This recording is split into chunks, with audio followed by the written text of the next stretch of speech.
Hello students, welcome back to my YouTube channel. इस video में हम लोग वास्तविक प्रतिबिंब जिसे रियल इमेज कहते हैं और आभासी प्रतिबिंब जिसे वर्चुअल इमेज कहते हैं, इसके बीच में हम लोग अंतर स्पष्ट करेंगे। ठीक है, बहुत सारे स्टूडेंट्स को कंफ्यूजन होता है कि वास्तविक प्रतिबिंब क्या है और आभासी प्रतिबिंब क्या है।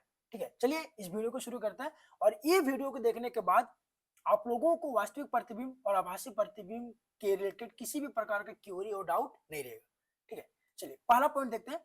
प्रकाश की किरणें वास्तव में एक बिंदु पर मिलती है। जो वास्तविक प्रतिबिंब जो होता है वो प्रकाश की किरणें वास्तव में एक बिंदु पर मिलती है। देखिए, जब प्रकाश की किरणें किसी एक दर्पण से टकराती है, टकराने के बाद जब परावर्तन होता है, ठीक है, तो परावर्तन होने के बाद एक बिंदु पर मिलता है। ठीक है, इसे ही हम लोग वास्तविक प्रतिबिंब कहते हैं। वास्तव में एक बिंदु पर मिलता है जहां पर वस्तु का प्रतिबिंब बनता है। ठीक है, दूसरा पॉइंट देखते हैं।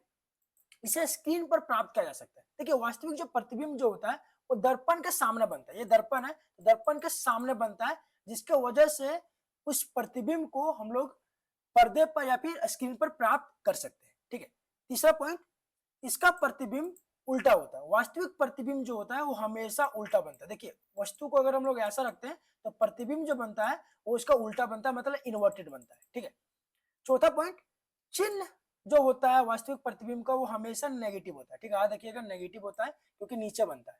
ठीक है, चलिए पांचवा पॉइंट देखते हैं। दर्पण के सामने बनता है। ये जो है हमारा अवतल दर्पण।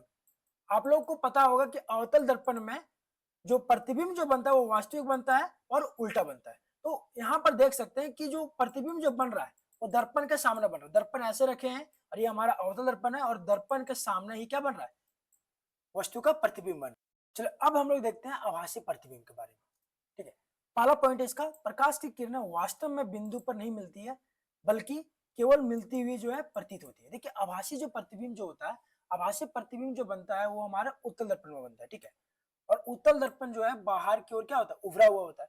अब जब इससे जो है प्रकाश की किरणें गुजरता है, उत्तल दर्पण से जब प्रकाश की किरणें गुजरता है तो देखिए परावर्तित होता है और परावर्तित होने के बाद ये देखिए हमारा ये मुख्य अक्ष हो गया।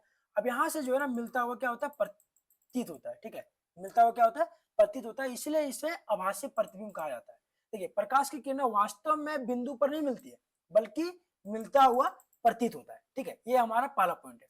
दूसरा, स्क्रीन पर प्राप्त नहीं किया जा सकता है। देखिए, आप लोगों को पता होगा कि जो उत्तल दर्पण जो होता है वह दर्पण के पीछे बनता है। ठीक है, देखिए ये हमारा उत्तल दर्पण हो गया। अब वस्तु इधर रख रहे हैं लेकिन प्रतिबिंब जो बनता है वो दर्पण के पीछे बनता है। ठीक है, इसीलिए इसे स्क्रीन पर प्राप्त नहीं किया जा सकता है।